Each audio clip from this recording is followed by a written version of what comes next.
kita mau melihat kebenaran melalui tema yang sudah disepakati oleh kita tentang ketahanan gereja di masa pandemi. Ya. Kalau kita melihat di dalam Efesus pasalnya yang pertama, ayat yang ke-22 sampai dengan ayatnya yang ke-23, maka kita akan melihat bahwa secara teologis gereja itu merupakan tubuh Kristus, dan Kristus itu adalah kepala. Ya. Gereja percaya yang dikumpulkan oleh Kristus. Jadi inisiatif dari persekutuan itu adalah Kristus sendiri dan bukan inisiatif manusia. Kalau tidak bahwa lahir ketika hari Pentakosta tiba, pada saat pencurahan Roh Kudus dinyatakan oleh Allah setelah 40 hari kebangkitan Yesus, maka sebenarnya disitulah gereja dimulai. Ya, nah, kata-kata bijak, jika langit itu selalu biru, mentari selalu bersinar. Nah, demikian pun perjalanan hidup gereja Tuhan atau orang-orang percaya, bahwasanya kita tidak bisa memikiri, kita tidak bisa mendapat semua yang kita mau. Kita tidak bisa memperoleh semua yang kita inginkan.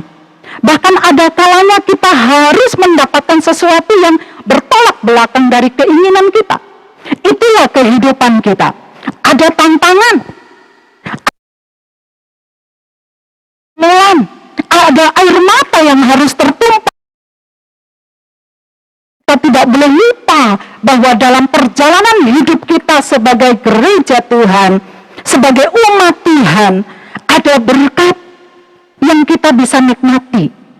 Ada dalam diri kita.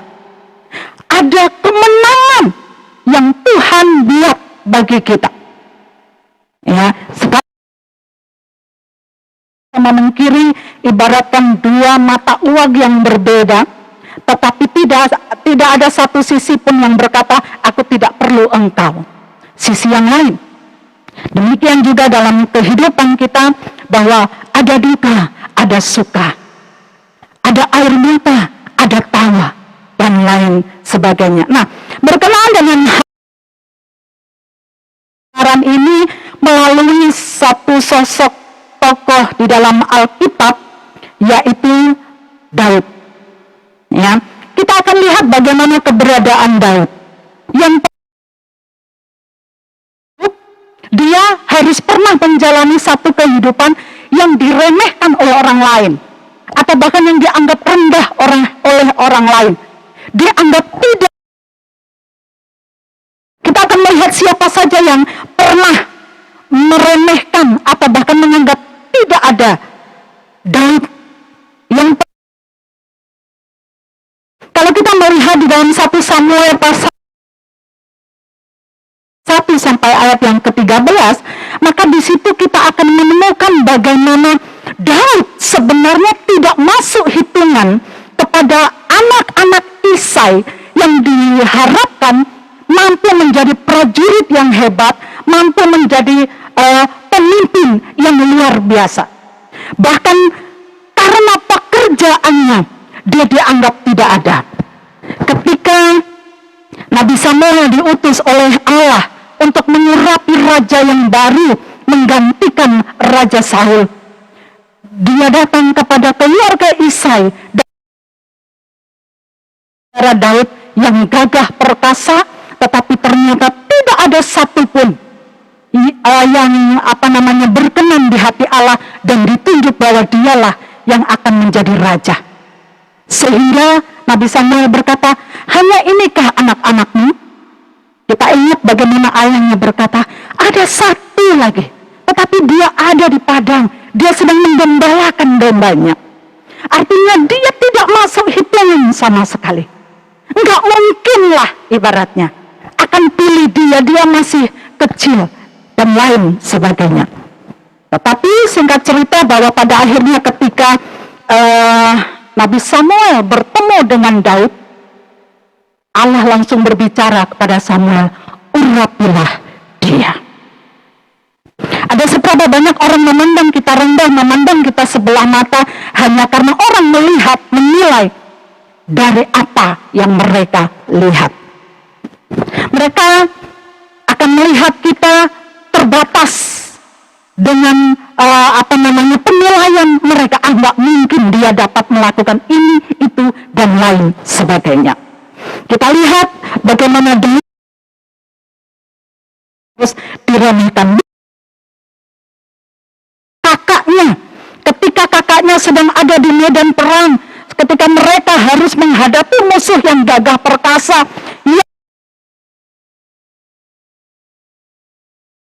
Israel hilang karena kehebatan atau karena sosok besar yang mereka lihat ada di hadapan mereka.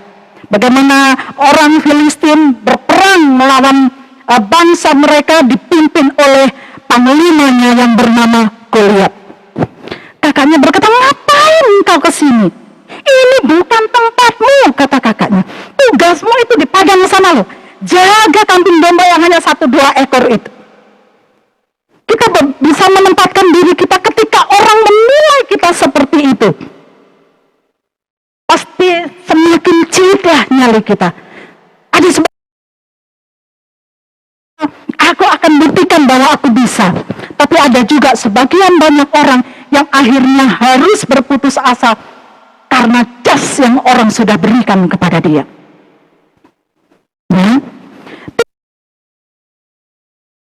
Dengan orang lain akan menghargai. Karena yang tidak mengenal Daud akan memandang bahwa ada di dalam keluarganya saja menganggap remeh. Bagaimana papanya menganggap remeh, masih anak kecil. Kakak-kakaknya menganggap, tempatnya bukan di sini. Bagaimana dengan orang di luar sana yang tidak mengenal kita? Sudah pasti. Dan kita melihat bagaimana Raja Saul juga mempunyai sikap yang sama. Menganggap bahwa Daud masih terlalu kecil, tidak bisa berbuat apa-apa. Engkau tidak layak untuk mengemban tugas ini. Karena pada saat itu sekali lagi nyali tentara-tentara Israel sedang ciut melihat musuh yang ada di hadapannya. Kemudian sudah Daud, musuhnya sendiri yang sedang dihadapinya. Ya, bahkan musuhnya berkata, anjingkah aku? Ya kan?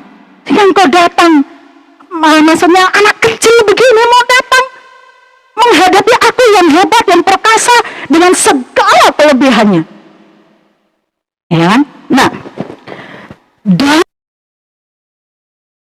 sisi bagaimana dia diremehkan, direndahkan oleh orang-orang yang seharusnya mampu memberi support kepada dia, yang mampu harusnya memberikan semangat kepada dia. Nah, kalau kita lihat keberadaannya, ternyata tidak hanya seperti itu keberadaannya.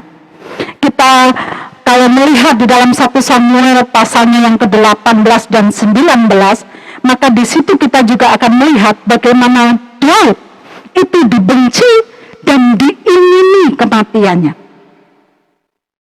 Ini kita tidak akan pernah bisa menyenangkan semua orang. Sehebat apapun kita berusaha untuk menyenangkan hati semua orang, pasti akan ada masanya kita tahu bahwa kita tidak bisa menyenangkan hati semua orang. Ya, pasti ada orang yang tidak puas dengan pelayanan kita.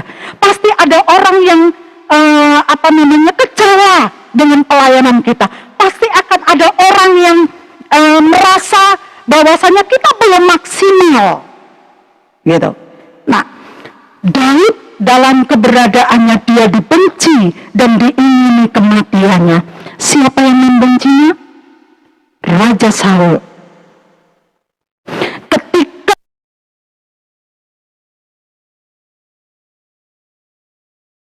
bukan Daud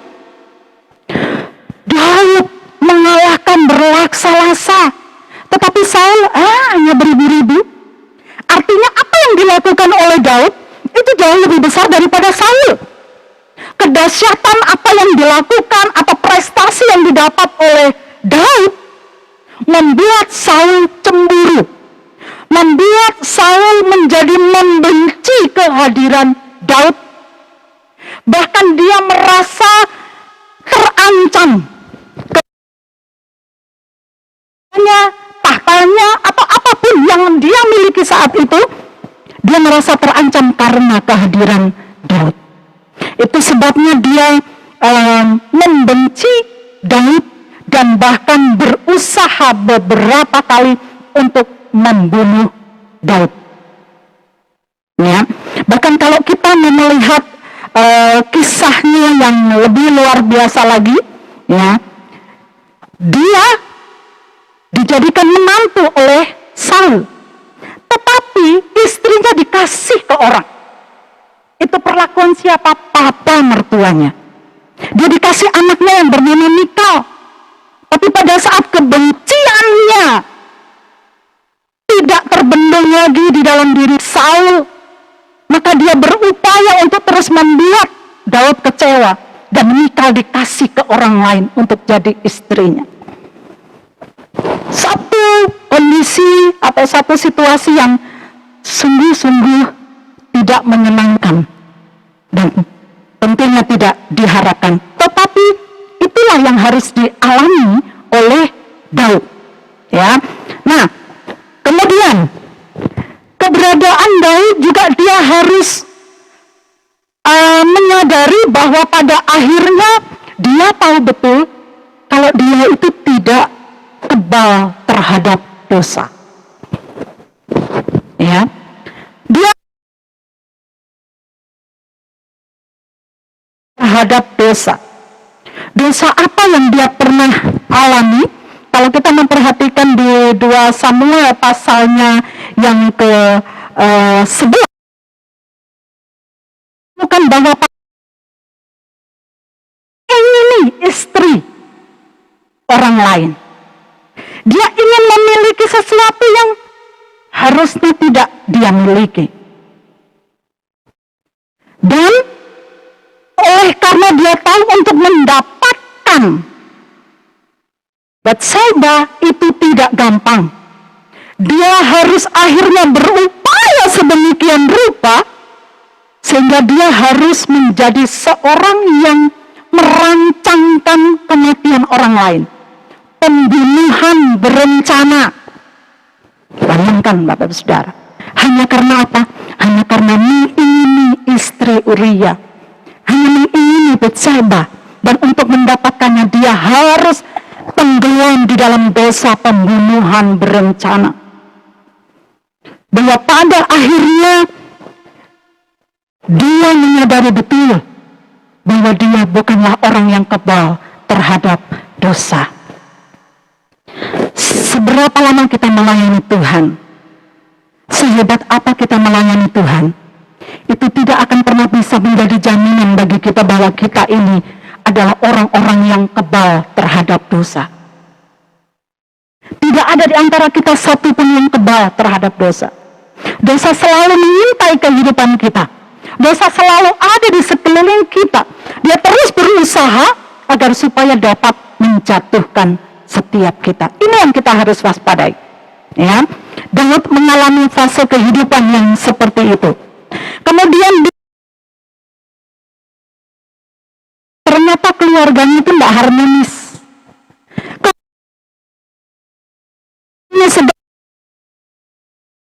Rumah tangganya pada akhirnya terbukti bahwa keluarganya bukan keluarga yang harmonis. Bagaimana kita tahu hal itu? Kalau kita melihat di dalam 2 Samuel pasal 15 sampai dengan pasalnya yang ke-17, maka di situ kita akan menemukan bahwa salah satu darah dagingnya, keturunannya yang bernama Absalom itu memberontak kepada Daud, mengingini tahta ayahnya, mengingini kesuksesan, ongkol dengan musuh untuk mencoba menjatuhkan Daud. Bayangkan darah dagingnya. Apa dia tidak punya nyali untuk melawan? Ya, bagaimana dia harus melawan anaknya sendiri, darah dagingnya sendiri, harus berperang.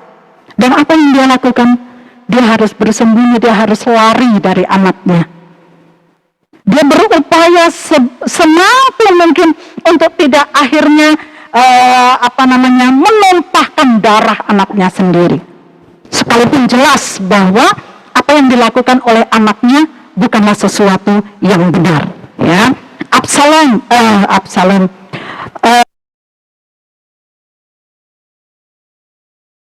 dia. Nah, melihat apa yang membuatnya tetap tegar, apa yang membuatnya tetap bertahan. Segala sesuatu yang dihadapi oleh Daud, itu tadi semuanya bisa jadi terjadi di dalam setiap kehidupan kita. Kita tidak juga pernah ada dalam satu situasi yang tidak baik-baik saja. Kita tidak bisa lari dari permasalahan yang Tuhan izinkan datang dalam kehidupan kita, yang sebenarnya itu tidak pernah kita minta, kita mimpikan, tetapi terjadi. Sesuatu yang mengecewakan, sesuatu yang menyedihkan, sesuatu yang membuat kita sendiri tidak bisa menerimanya. Ya, tetapi kita akan melihat bagaimana akhirnya Daud keluar sebagai pemenang. Dia mampu bertahan di dalam masalah-masalah yang terjadi. Karena iman percayanya kepada Allah, keyakinannya kepada Allah yang dia sembah, itulah yang membuat dia tegar, itulah yang membuat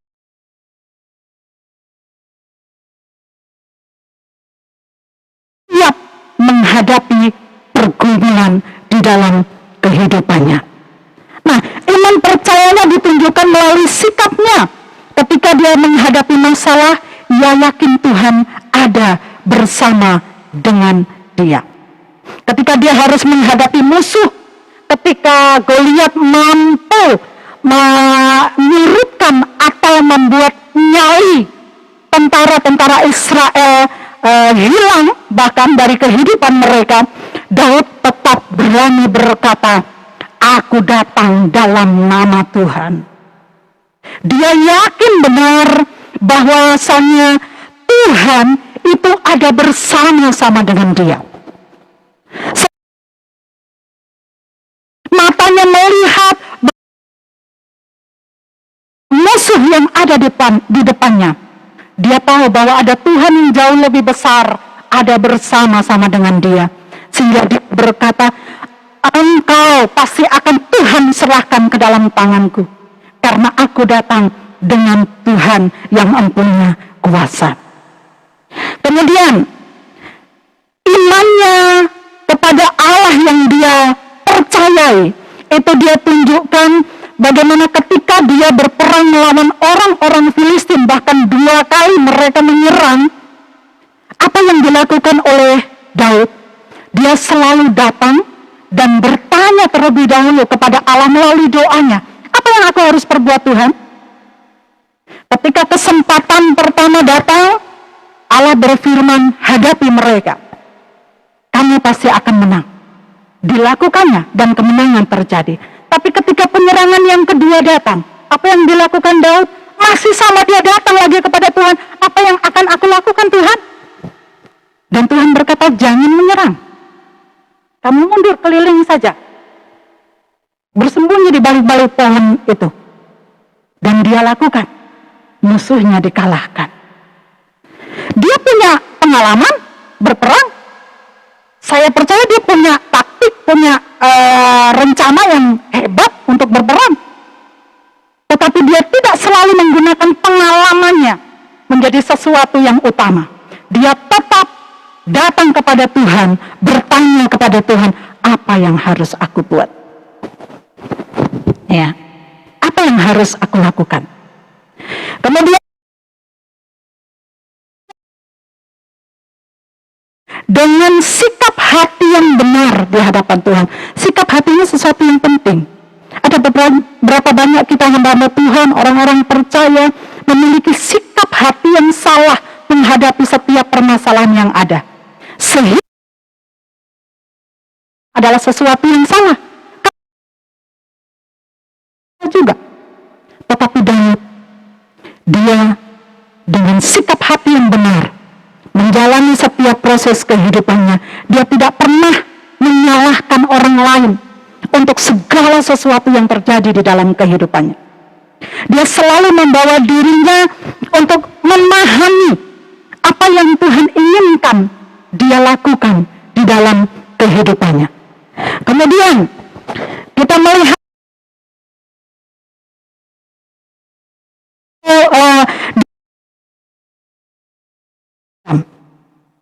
kalau kita melihat dalam 1 Samuel pasalnya yang ke-24, maka di situ kita akan menemukan bagaimana ketika dia punya kesempatan untuk membalas Saul, dia bersembunyi di satu tempat yang sama.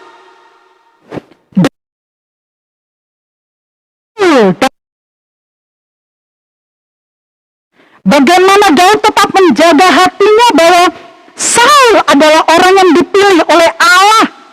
Dia harus tetap menghormatinya, menghargainya sebagai pemimpin bahkan orang tua. Sekalipun sikap Saul mengingini kematiannya. Dia ada di tempat yang sama, Daud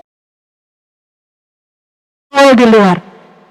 Bahkan pengiringnya atau pengikut-pengikut Daud berkata, inilah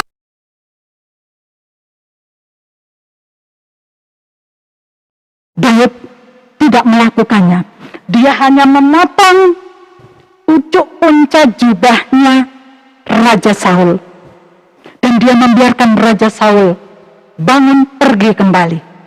Ketika Saul tidak pergi, barulah dia katakan, ya Raja, kalau aku ini punya niat hati yang buruk, tentu aku sudah bisa bunuh kamu.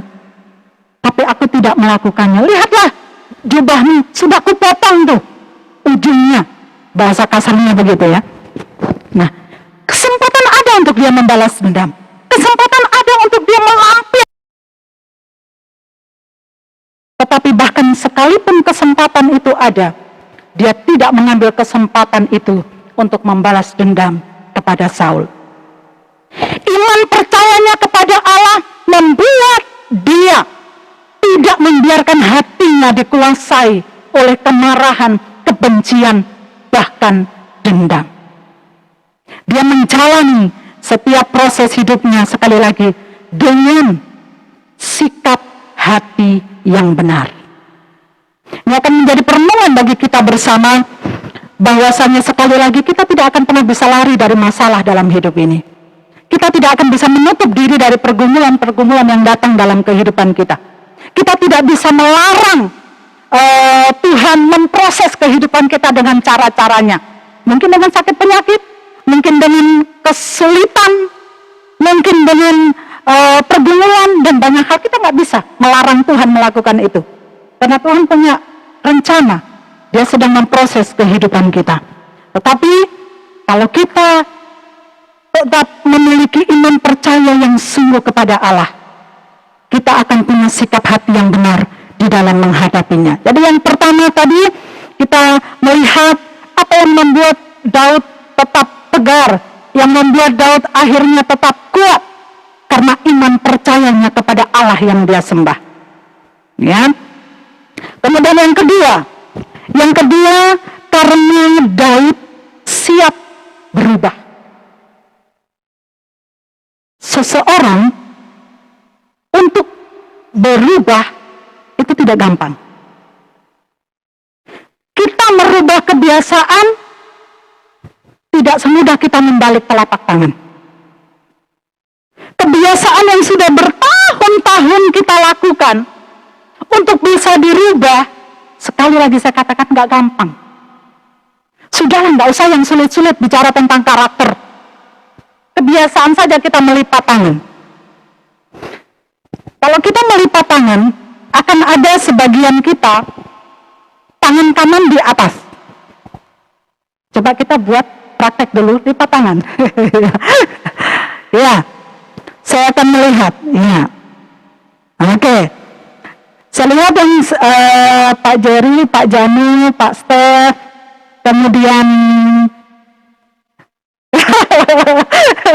ya, ketika lipat tangan, yang kanan di bawah, yang kanan di bawah. Tapi saya lihat sebelah sini ada Ibu Indri, ada yang di atas, iya kan? Kita buat. Nah, 1, 2, 3, lipat tangan, berubah.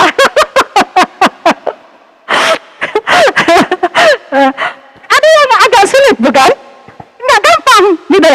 Pasti ada proses. Merubah. Kita lakukan menjadi tidak biasa, itu tidak gampang. Itu hanya begitu saja. Belum lagi kebiasaan atau bicara tentang karakter, gaya hidup, untuk berubah itu sulit. Di sini kita melihat bagaimana Daud, dia memberi diri untuk siap berubah, sekalipun sulit. Ya, apa yang kita melihat dari kesiapan Daud, bagaimana dia mau berubah? Ketika dia jatuh dalam dosa, ketika dia membuktikan bahwa dia bukan orang yang hebat, yang tebal terhadap dosa, Allah mengutus Nabi Nathan untuk menegur Daud. Pertama dengan bahasa yang memakai pengalihan orang lain, tetapi akhirnya Nabi Nathan, engkaulah itu yang berbuat dosa. Ditegur oleh Nabi Nathan, dan pada saat ditegur, apa yang dilakukan oleh Daud? Daud menyadarinya. Daud bertobat. Dia mau berubah. Dia tahu itu sesuatu yang salah. Dia tahu itu sesuatu dosa. Dia tahu itu tidak berkenan di hadapan Allah. Dan dia bertobat. Kalau Bapak Ibu Saudara membaca di dalam Mazmur 51, maka kita akan menemukan bagaimana Mazmurnya berisi tentang penyesalannya terhadap apa yang sudah terjadi di dalam dirinya. Dan dia mau berubah. Dia meninggalkan yang tidak baik. Ada berapa banyak kita sekali lagi untuk berubah rasanya sulit. Berkata, sudah dari sononya, gitu kan? Kamu tahunya apa? Ya sudah beginilah. Tapi sadarkah kita bahwa terkadang Allah memberikan satu situasi kepada kita yang memaksa untuk kita berubah. Akan ada masanya dengan cara Tuhan menyadarkan kita, oh ternyata aku harus berubah. Nggak boleh kaku-kaku begini, gitu ya. Dan perubahan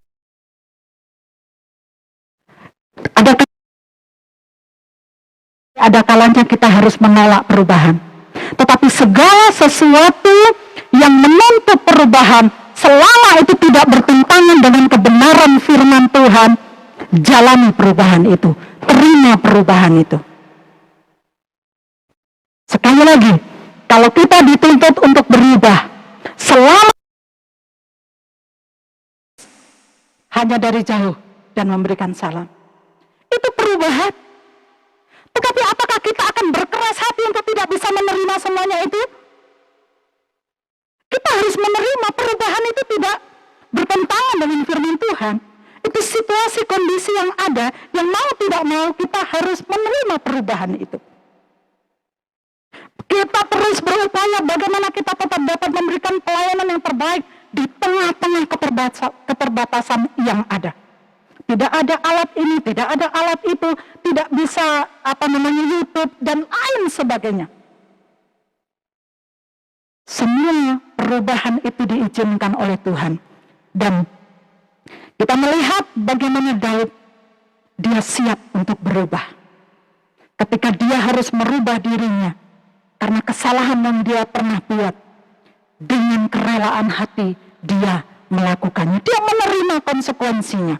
Bahkan ketika harus anaknya mati, ya, anaknya dengan Bathsheba itu mati, dia menerimanya dengan sikap hati yang benar.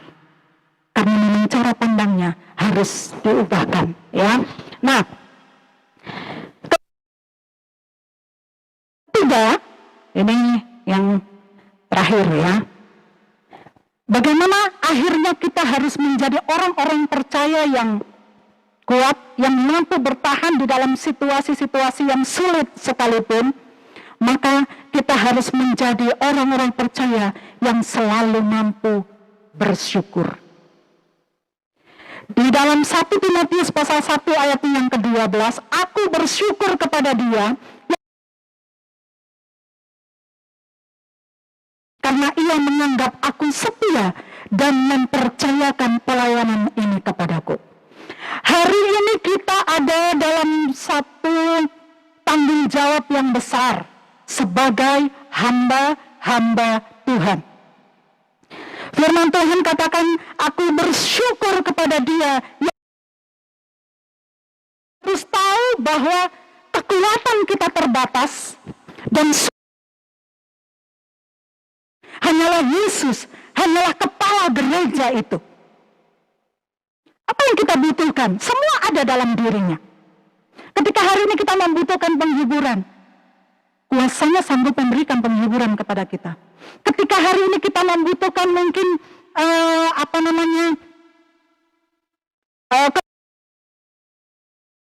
tidak kekurangan cara untuk bisa mengirimkan orang bisa memberkati kita.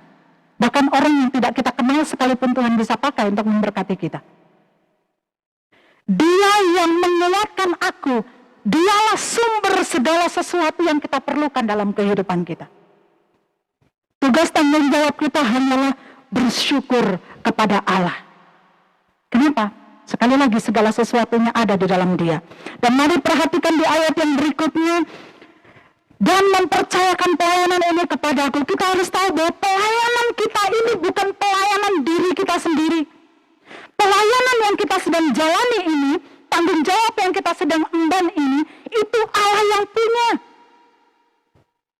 Allah yang mempercayakan, artinya Dia yang mempercayakan itu kepada kita, berarti bukan punya kita. Dia kita. Artinya, tugas tanggung jawab kita adalah mempergunakan kepercayaan itu dengan baik dan benar. Kalaupun akhirnya harus kembali kepada yang empuk, ini maaf ngomong bahasanya mungkin agak kasar. Kalaupun pada akhirnya ketika Allah melihat kehidupan kita dan Dia berkata nggak layak untuk dipercayai dan Dia mengambil kepercayaan itu, kita mau berbuat apa? Kalau kita mau melihat Saul itu menjadi raja itu karena Israel sebelum dipimpin oleh seorang raja, dipimpin oleh nabi-nabi. Dia meminta raja dan Allah memberikan Saul untuk menjadi raja pertama bangsa Israel. Tetapi ketika dia akhirnya menyatakan dirinya untuk tidak lebih taat kepada Allah. Hati Allah beralih kepada Daud. Perkenanannya. Apakah Saul bisa menahan kekuatan Tuhan untuk berkata,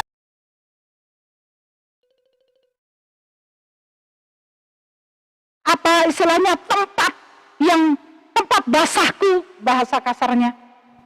Saul tidak bisa berbuat apa-apa. Kenapa? Karena yang empunya pelayanan itu, yang mengalihkannya, mengambil dan memberikannya kepada orang lain. Diberikannya kepada Daud yang bahkan sekali lagi, pada saat itu dia masih terlalu muda untuk mengemban tanggung jawab itu. Tetapi tetap Allah menunjuk Daud menjadi raja, menggantikan Saul. Jadi semua pelayanan kita yang ada hari ini bukan karena aku, tapi karena Tuhan yang mempercayakan. Tugas tanggung jawab kita adalah sekali lagi mengemban pelayanan itu dengan dan Allah tetap berkenan kepada kita dan kuasanya dinyatakan di dalam setiap pelayanan kita. Sebagai kesimpulannya adalah bahwa kita tidak bisa lari dari setiap tantangan, pergumulan, dan banyak hal yang ada dalam kehidupan kita. Tetapi ketika iman percaya kita itu sungguh nyata kepada Allah, kita hidup lekat dengan Allah, kita meminta pimpinan Allah, kita meresponi setiap apa yang Allah mau dalam hidup kita dengan sikap, yes, aku siap berubah, walaupun aku harus berubah. Dan kita menjadi pribadi-pribadi yang selalu bersyukur kepada Allah, maka saya yakin dan percaya bahwa mau pandemi seperti apapun, mau situasi sulit seperti apapun, kita akan tetap kuat dan teguh berdiri. Amin. Karena apa? Karena Tuhan, bukan karena kita. Kalau kita terbatas, bahkan tidak sedikit orang berkata pengen lari deh dari pelayanan ini, pengen meninggalkan pelayanan dengan banyak hal alasan yang kita bisa saja jadikan alasan itu untuk membela diri kita. Ya, tetapi biar kita menjadi orang-orang yang tetap kuat di dalam Tuhan, dan kita akan selalu menikmati bagaimana mujizat-mujizat Tuhan dinyatakan, tanda ajaib dinyatakan oleh Tuhan di dalam setiap masing-masing kita, pelayanan kita, dan keluarga kita. Tuhan Yesus memberkati.